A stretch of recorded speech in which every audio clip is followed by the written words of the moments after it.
But if Bill runs Mac Jones out there again, I'm going to leave open the possibility that Belichick's trying to get fired. Trying to get maybe available when the Panthers have an opening, the Raiders have an opening, who knows? Maybe somebody else will make a move. I don't know. This stuff hasn't entered my mind at all. I have too much respect for Belichick and the process and how he goes about his things, his job and his duties, because he's doing the same thing that he's done for the 50 years that he's been in the league.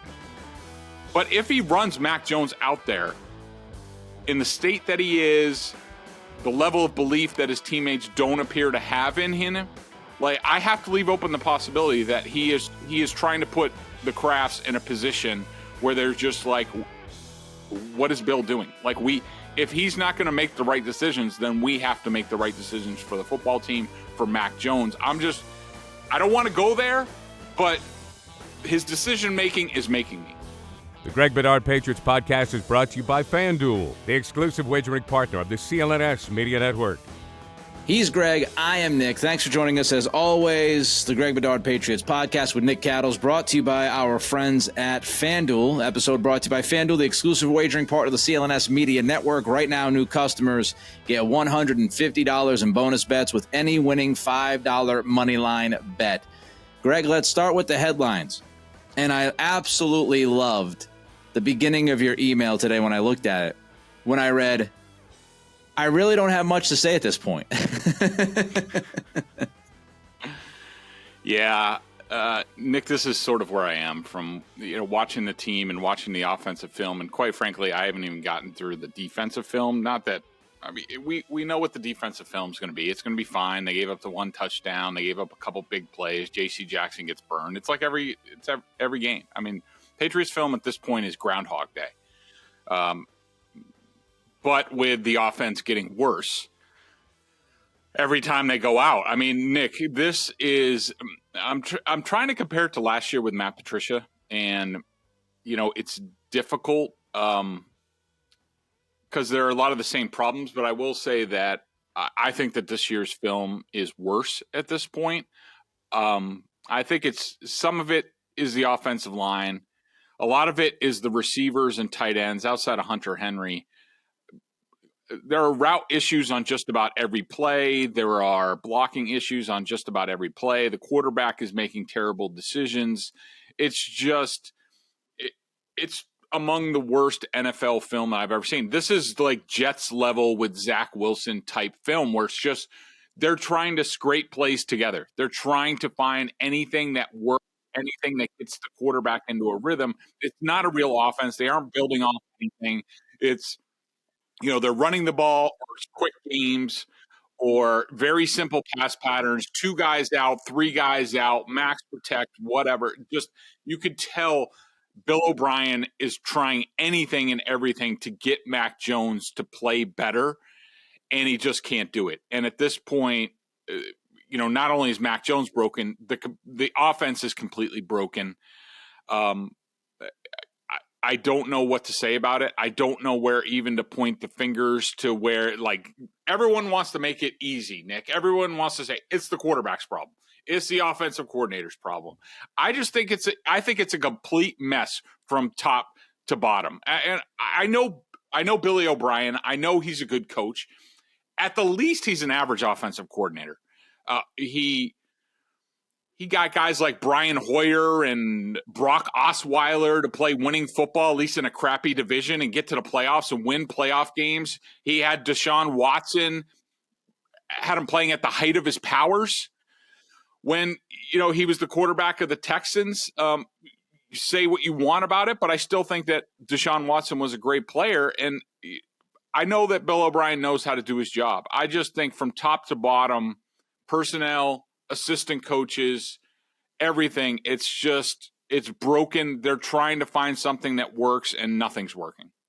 It's really a total indictment on Bill Belichick's handling of the offense and the quarterback.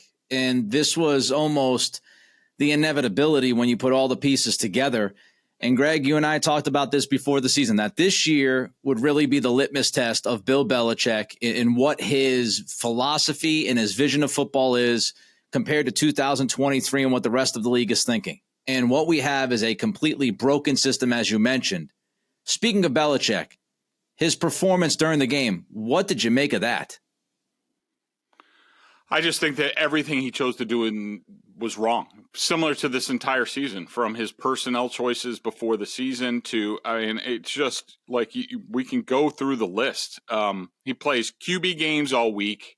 He still goes with Mac Jones, even though anybody who knows anything about football knows that he left the field broken in Indianapolis. Okay, maybe you wanted to see whether the bye week would clear his head, which we talked about last week, and you give him a chance, and maybe he practiced well. But as soon as he throws the first interception, it's over. Just bench him. It was the same sort of decisions that he's made. He doesn't kick the field goal 54, 55 yards early on in the game when you knew points were going to be at a premium. You traded up for a kicker in the 4th round. I'm sorry. Kicking a mid-50s field goal is part of the job description for an NFL kicker these days. I mean, you watch the guy in the Eagles kicker kicks 59 yards in the rain, it wasn't raining at MetLife Stadium at the time of that field goal attempt. The weather hadn't gotten bad yet. He doesn't kick it, takes a delay. The Eagles decline the penalty.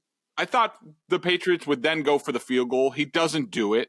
He doesn't go for 4th and inches. He burns a timeout with this whole charade of Ezekiel Elliott and Hunter Henry and Bailey Zappe going out. He doesn't go for the win.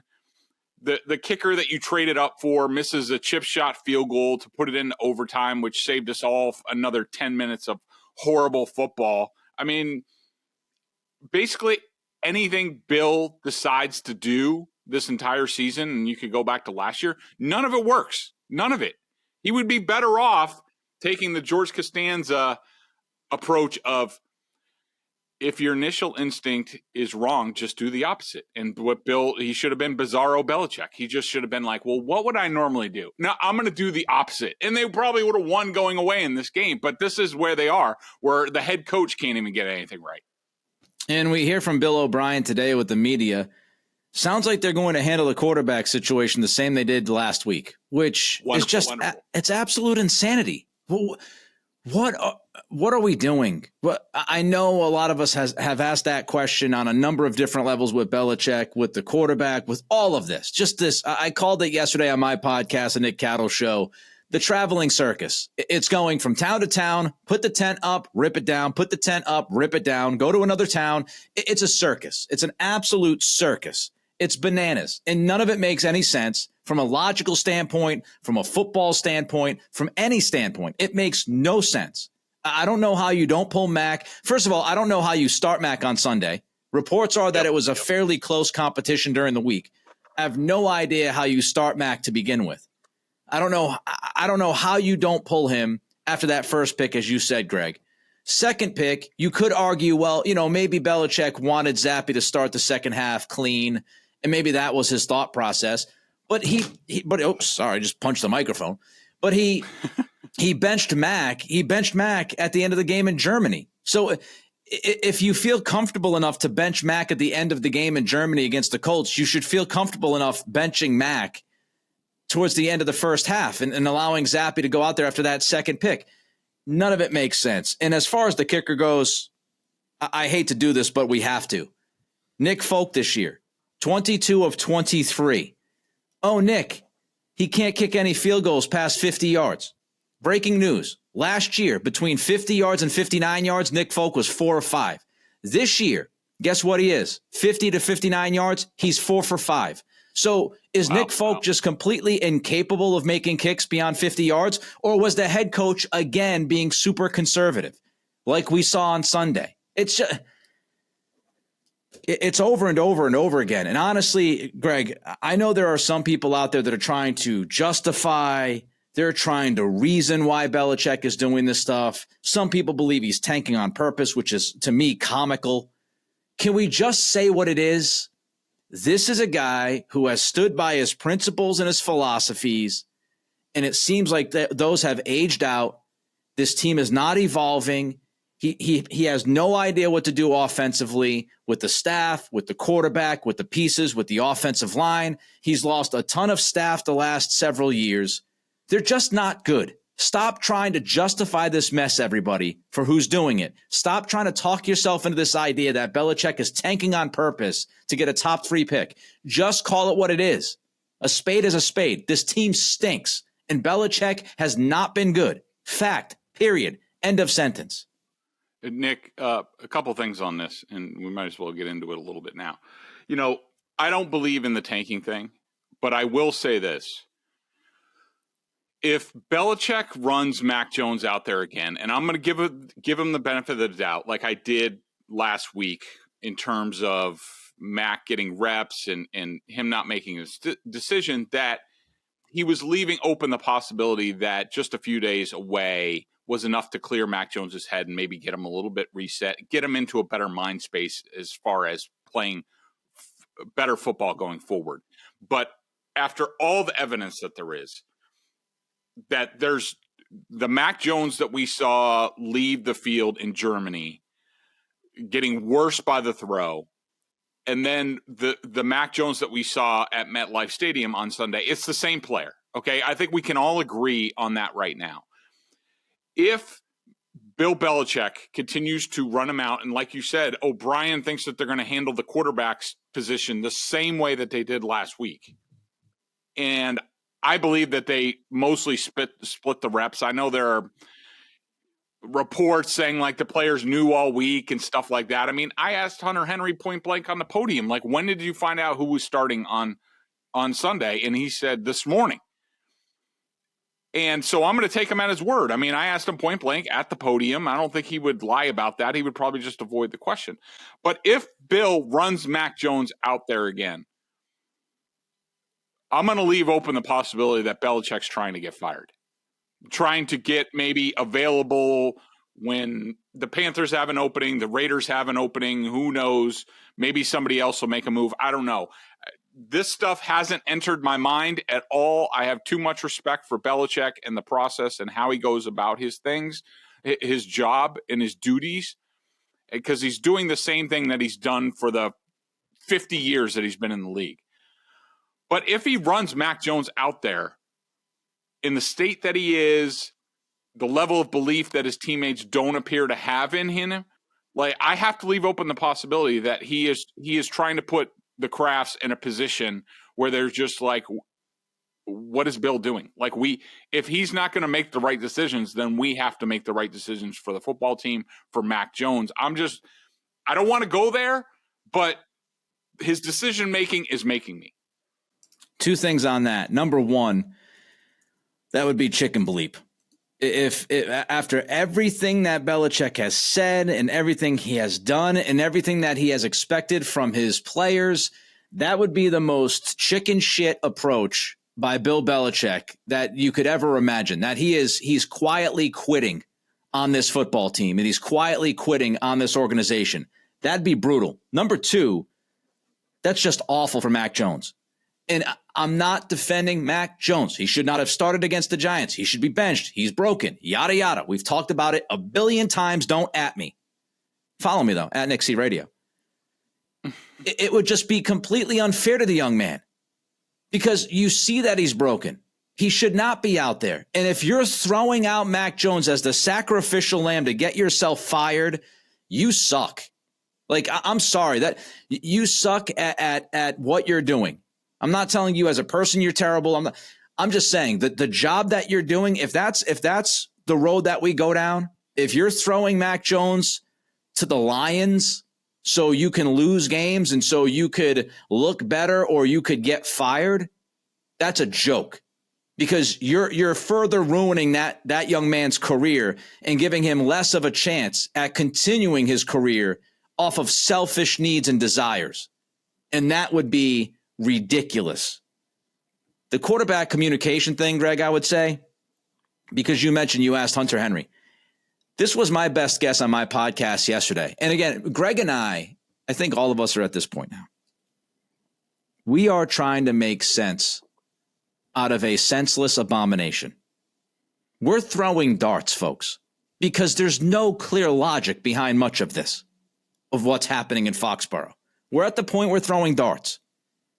I do wonder if it's just a case of gray area. And what I mean by that is the lack of communication. And maybe Hunter Henry wasn't told straight up clearly that Mac was going to be the guy. And maybe that announcement officially wasn't made until Sunday morning. And maybe the other players on the team, some of the other guys, because I know Ramondre and Zeke told Mark Daniels of Mass Live that they knew Mac was going to start all week long. I just have to wonder, Greg, if they surmised that because Mac actually led the rotations and they took it as, well, yeah, Zappe's getting more reps, but Mac is still kind of leading and he's the first guy with the ones. So until that switches, we're not going to have a quarterback change.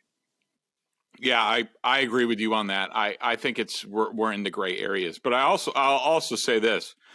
From checking around with the team, and I think I might have asked a few questions about this in the press conferences, but look, Nick, I don't know if you agree with me, but where they are, especially at the quarterback position, you would expect, and we've heard periodically, sporadically over the years about Bill Belichick and the captains and leadership meetings and things like that. I don't know when that goes on, how often it goes on, but you would think, okay, if you were a normal NFL head coach and you had a normal NFL locker room and a normal NFL hierarchy, that the head coach, if there was any doubts about what to do at the quarterback position, about who was following who, are 80% of the players out on Mac, don't you think the head coach would go privately, at least to, say, David Andrews, Hunter Henry, maybe even Zeke, who knows, maybe even Trent Brown or Michael Winning, that he would go to these guys, at least, let's say, David Andrews and Hunter Henry, the two offensive captains besides Mac Jones, and just say, what do you think? Where do you think the guys are? Where's your belief in Mac? What do you think I should do? You're a veteran. You've played a lot of games. What do you think? Normally, you would think that would go on.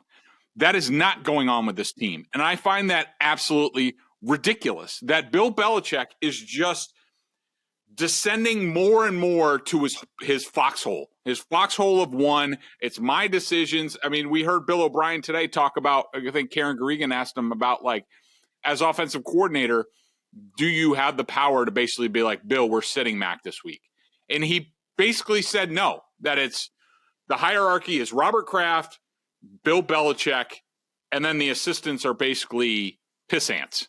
And they really don't have any input. I mean, what kind of show are you running here? How do you not ask David Andrews and Hunter Henry, maybe, hey, I just want your 2 cents. I'm not saying you do what they say, but get their feedback. Where are we going as a team? Where's the level of belief? That's not going on. Bill is just doing this his way for whatever motivations, and it's not helping the team at all. Score early this NFL season with FanDuel, America's #1 sportsbook. Right now, new customers get $150 in bonus bets with any winning $5 moneyline bet. That's $150 if your team wins. If you've been thinking about joining FanDuel, there's no better time to get in on the action. The app is so easy to use. There's a wide range of betting options, including spreads, player props, over-unders, and more. I love the app. I use it all the time, all over the place.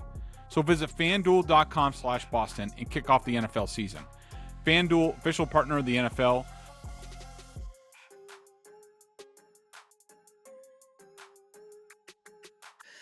All right, Greg, we just did a little bit of that autopsy, so let's now move forward. Let's move forward after that awful Giants game on Sunday. You've seen a lot in this league. You've covered multiple teams. You've done national work. You've seen a lot of different rebuilds. You've seen teams collapse. You've seen it all. And I know you wrote a piece over the weekend, and I read it from beginning to end, about Kraft and kind of the plan moving forward and what the Patriots should do now as they look at this situation. And I want to go question by question here, but the first thing I will ask you was not really, I don't think it was part of your story, but I just want your thoughts on this because I actually just did a podcast on this today. If you're the Patriots, and I know Tony Maz wrote about this at 98.5 the Sports Hub as well, do you just fire Belichick right now? And we've gone through, and what I don't want to do is I don't want to look at this with sentimental value. Because we've talked about, Kraft won't fire him because of the respect factor, blah, blah, blah. just look at it from a football standpoint. Should they just fire Belichick right now and get over this bleep show that we're witnessing? So setting aside the respect factor, which you alluded to, as far as what I am seeing on the field, should the coach be fired? And based off my history covering the league, no, he should not. They're still playing very hard. The defense is playing well. The punt team had a good game against the Giants on Sunday. The offense is just completely broken at this point from head to toe. They don't know what direction they're going. So just to answer that question, I would not fire Belichick just based on what I am seeing on the field. All right, next question. Whether now or later, Greg, we all pretty much believe at this point that Bill's gone. Who should Kraft start talking to right now? The phone calls he should be making right now. He should, if he hasn't already, and maybe you sit back and let things play out, because you never know. They could have won their last 7 games of the season and finished 9-8 and on an upswing. But I think by now they are now assured of their 3rd losing season in 4 years. They will finish with a losing record. They have 9 losses now. It's set that this team is now. It's just a matter of, is it 2 wins? Is it 3, 4, 5 wins, or whatever? The Krafts should be on the phone or actually just visiting, having coffee, what have you, considering some of them are back in the area at this point. But anybody who has worked for the Patriots, especially that were here during the heyday of the Patriots and the heyday of Belichick, they should be talking to these people. They should be asking them the tough questions. They should be, let's just say Josh McDaniels is back in the area. He's right here. He was here from basically all the Super Bowl titles, if I'm not mistaken. I think that's correct. But he's seen a lot. He's been a head coach twice. He understands his limitations. He understands he's been the offensive coordinator for Bill. He understands better than anybody the issues with the team, the blind spots, things like that. Josh McDaniels, John Robinson, who was fired in Tennessee, Thomas Dimitroff, who was a general manager on his own. I don't know if I would go back to Scott Pioli. That's a guy who's pretty loyal to Belichick, but maybe you check in with him. But basically, you go on a fact-finding mission to guys that know the building, who still talk to people in the building. Bob Quinn, who was fired in Detroit. Kevin Anderson, who was with Patricia in Detroit, stayed on there as sort of the Bears Nigerian. There's a bunch of guys out there who aren't working right now who used to work with the Patriots. You go to them and you ask them all the hard questions. Where are we coming up short? Why do you think things have fallen here? What would you do? How would you align things? What do you think of the coaching candidates that are out there? Any coaching candidates that we should be thinking of? What's the role in personnel? Who should be running personnel? What kind of offensive system should we be running? What do you think of Jerod Mayo as a head coach? What do you think of all these other? They should be going on a fact-finding mission right now so that they arm themselves with get objective views on like where is this program? They're not football experts. They leave that up to Belichick. They leave that up to their head coaches. Go to these guys who have worked in the league, who have had a lot of responsibility, and ask them where this franchise has come up short and what they think the Krafts should do going forward. And then sort of that starts your decision-making process as we get towards the end of the season. As far as the decision-making process and vetting all of those people, so to speak, once you get to the point where you're going to move on from Belichick, how wide of a net are you casting if you're the Krafts for both positions, for the head coach position and the GM position? Huge. I mean, they're the New England Patriots. 6 Super Bowl titles. The banners are up there. Say what you want about the Krafts or what have you. This is viewed as a crown jewel franchise in the NFL. It's a plum job. I mean, do people want to follow Bill Belichick? No, probably not. But still, there should be enough of an opportunity. They should be talking to, once they talk to these people, compile a list. Who are the top 5 GM candidates? Who are the top 5 head coaching candidates in the league? and they should immediately move to talk to all of those people and asking them the same question. When you get to this point, when you are looking for a new coach, general manager, what have you, this is a chance to gain valuable insight on your franchise and where it is, where the NFL is going. They should be asking all of these people where they have come up short. Where is the NFL going? How much offense? How much defense? Where do you think this league's going to be in 10 years? Who are the people that can get us there? Who can be forward thinking? Things like that. I don't care what you promised Jerod Mayo. You cannot conduct this thing. This is the whole future of the franchise. You can't conduct it like Bill Belichick looking for an offensive coordinator and an offensive line coach when you basically don't bring in anybody else. That Bill O'Brien is the only offensive coordinator. Adrian Clem's the only offensive line coach. That's part of the reason why this has been run into the ground. That Bill doesn't look outside. He doesn't entertain new options. The Krafts have to go into this with a blank slate. Maybe they still arrive at Jerod Mayo. That could very well be the case. But at the least, you need to go out and you need to find out what else is going on in the league, because things have been done here the same way for so long, and they're in the Stone Ages in a lot of ways. Cap management, personnel, offense. Where is all of this going in the NFL? And you need to find out from these people. All right, so you've done the vetting. You've casted the wide net.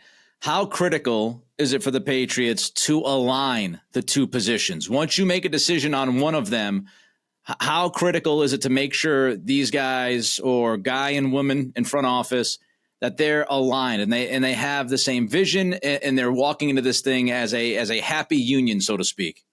Huge. To me, this is the number one reason why franchises fail in this league. That owners either fall in love with a coach and then hire a GM that's maybe a rising star, and they do these shotgun manages. It goes down in flames almost all the time. I mean, look at Vrabel in Tennessee. He was aligned with John Robinson. There was some issues. They both sort of saw things the same way. They fired John Robinson, and now they bring in Rand Carthon from the 49ers. And look, Rand's a great guy, okay? Everybody loves Rand in the league. He was certainly a top candidate.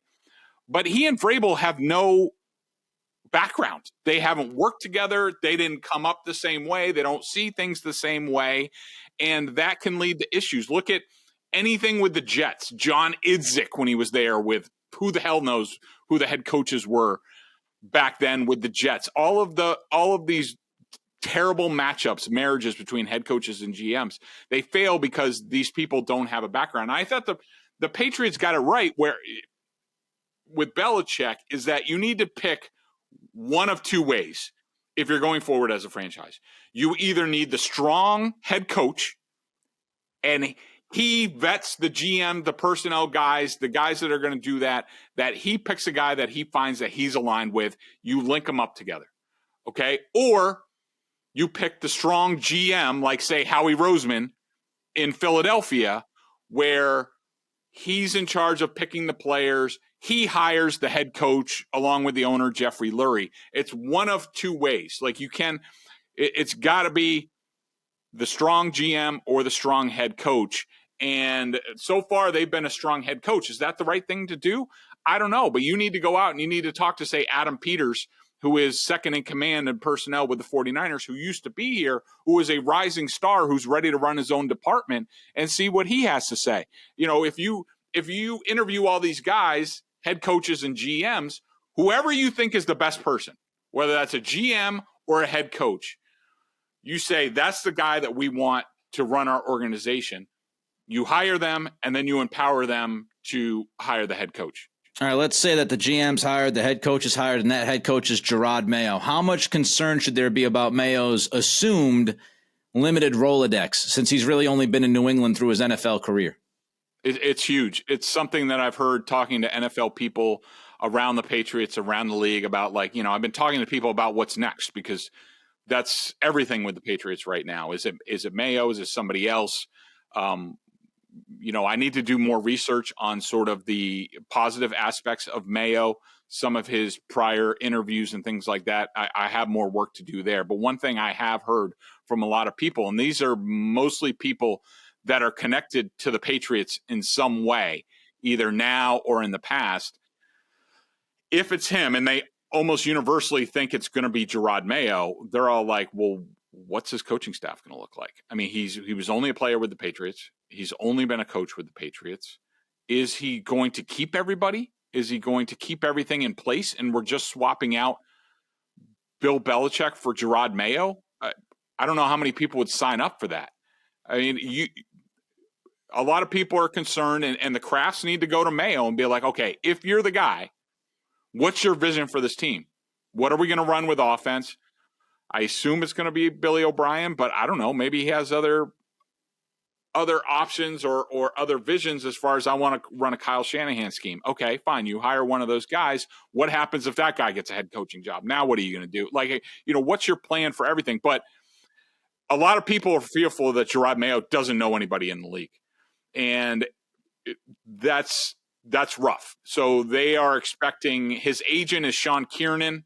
He's a well-respected veteran agent, has a lot of coaches, GMs, things like that. Rand Carthon is one of the guys he has. Brian Flores, I think, is one of the guys he has. He also works for Athletes First, which is one of the largest agencies in the NFL. They rep a lot of coaches and front office people. And so I think that Jerod Mayo, probably in the last month, if it looks like, he needs to start getting his ducks in a row as well, talking to people as far as, will you come on my staff? Who should I talk to? All of those things, because you can't just come back with the same coaching staff. You have to have ideas about how to improve things, or else what's the point? So you said Bill O'Brien might be the guy to be the OC for Mayo. Should O'Brien be back after what we've witnessed this year? I want to say yes, Nick. I have a lot of respect for Billy O'Brien. I think he's really good. I think I'll just say they need to figure out, they need to get to the bottom line. And this comes from talking to people like, Josh McDaniels or Mick Lombardi or, whoever's been here. You need to find out, you need to dial in before you can move forward. You need to find out, how did we get here? What were the problems? What were the missteps? How do we correct them? And I have a feeling that most of the people will be like, Billy knows what he's doing. Like, you just have to empower him. Let him go out and he picks the coaches. Whoever's going under him, like, Billy O'Brien gets to do it. I mean, if he wants Mike Devlin, who is his line coach with the Texans, who I think is assistant offensive line coach with the Jets now, I don't know. I haven't kept track. But if Billy O'Brien wants him to run his offensive line because they know how to work together, they know, without Billy doesn't need to tell him every single thing, then let him go hire that. Don't bring in Adrian Clem, who, I haven't heard great reviews about. And so I don't know. I mean, look, I think the Krafts want Billy O'Brien here. I think they see a marriage of Jerod Mayo and Billy O'Brien, and you can make the case that makes a lot of sense, because I don't think O'Brien is going anywhere anytime soon and would like to stay put, and that helps Mayo. And then Mayo needs to tell him, well, you need to hire a real quarterbacks coach, not Evan Rothstein, a real quarterbacks coach who can actually coach the quarterback, has played the position, has coached the position, and that you can train in case you leave for a head coaching job at some point, just like Josh McDaniels succeeded Charlie Weiss. That whole thing. They need to get back into the whole thing. But if it's Billy O'Brien, and I think, probably he should stay. It probably is the best alignment for the Patriots if it's Jerod Mayo. But please, let him hire his own offensive coaching staff.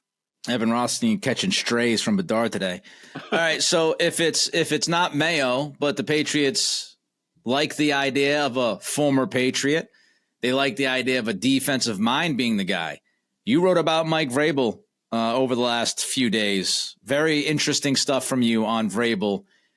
Two-part question. I know we hate two-part questions, but it is what it is. We're getting shorter on time here. A, should the Patriots approach Vrabel? B, how high on the list would he be? From what I understand, and the genesis of this is, I'm talking to a bunch of players, people, like I said, about the future of the Patriots. What's next? What are their options? And trying to, uncover, everything that I can. And, one of the questions I have asked is, do you think Vrabel's an option for the Patriots? And nearly universally, the response I got was yes. Now, do I think it's a great chance that he's even available? No. I think a lot of people were curious about his quote at halftime about how he said, enjoy it. It's not like this everywhere. This is a special place, things like that. We all saw Kraft and Vrabel in the owner's box talking during the first half of that game. Who knows what they were talking about? I know some people talk with Vrabel when he was here. I think there's a sense the way things have gone in Nashville with the Titans that Vrabel might, I'm not saying he definitely is, but I think he could be open to listening to other possibilities. Now, I think the owner loves Vrabel. I think part of firing John Robinson was empowering Vrabel, pairing him with Rand Carthon. Did that necessarily do that? I'm not sure. After working with Rand for a while, does Vrabel like the direction, the pairing with Carthon? I can't tell you for sure. I know there's some scuttlebutt about like how, Vrabel's sort of not sure if that's the place for him anymore. His kids are older. He can move if he wants. How many times is the Patriots head coaching job going to become available? Is he afraid of following Belichick? I think anybody who's ever followed Mike Vrabel in his career knows he's not afraid of anything. We know how the Krafts feel about Vrabel. So I think it's a small chance, but if I'm the Krafts, I give a call to the Titans and saying like, hey, can we talk to Mike just to see? I mean, if you're hiring the successor for Bill Belichick, you can't afford to leave any bullets in the chamber. All right. We'll leave the offensive line talk to a later day. And I got a point that we can get to maybe hopefully later in the week. We're short on time. You got to go to Felger and Maz to have fun there. So let's jump to it. The member question of the day. First, I'll tell everybody the episode's brought to you by FanDuel, our friends, of course, at FanDuel, exclusive wagering partner of the CLNS Media Network. New customers receive $150 in bonus bets with any winning $5 money line bet. You also want to check Greg out, Mike out, and the crew over at BSJ, $50 for the year. They do fantastic work. Again, Boston Sports Journal. All right, the BSJ member question of the day, Greg. Do you care about compensation for Bill Belichick? No, I don't. I like everybody's getting hung up on this, and that the Krafts wouldn't fire Belichick because they wouldn't get compensation. Like, what do I care at this point? Like, really? Like, are you trying to get the best deal, or are you trying to just do what's best for the organization? Are they really going to go to battle stations with Belichick about compensation and we're holding you to your contract, and they're going to go into court like he did with the Jets? Like, this is just stupid. Like, either make a decision. Do you want Bill Belichick to be the head coach of your football team anymore? Yes or no? If it's no, move on. You go to him and say like, hey, Bill, this is what we'd like to do. Are you amenable to it? And if he says yes, then fine. Work something out. You can all be adults. But if he drives a hard line, if he feels like he was wrong, that he's spiteful and things like that, just get it over with. Like, I don't care about a second-round pick. I don't care about a third-round pick. How many picks has this organization squandered over the years, let alone cheap picks that have been taken away? Like, who gives a crap at this point? If I'm the Krafts, as long as I find a way where I don't have to pay him $20 million a year, that somebody else is going to do it. If he wants to exchange $20 million a year for his freedom, fine, whatever. But I am not getting hung up on compensation for Bill Belichick. It's either over or it's not. And if it's over, move on, get going. Let's start a new era of Patriots football. I have a lot of thoughts on that. We're short on time. Greg's got to run. If you want my thoughts, the Nick Cattle Show podcast, I actually did 15 minutes or so on should they fire Belichick right now, and the compensation talk is a part of that segment. So check it out, Nick Cattle Show. Greg's got to run, of course, to do his work with Felger and Maz, yeoman's work with those two gentlemen, and also Jay Stu and Jim Murray. Can't forget those two guys. We'll catch up with all of you later in the week. Until then, it's the Greg Bedard Patriots Podcast with Nick Cattle.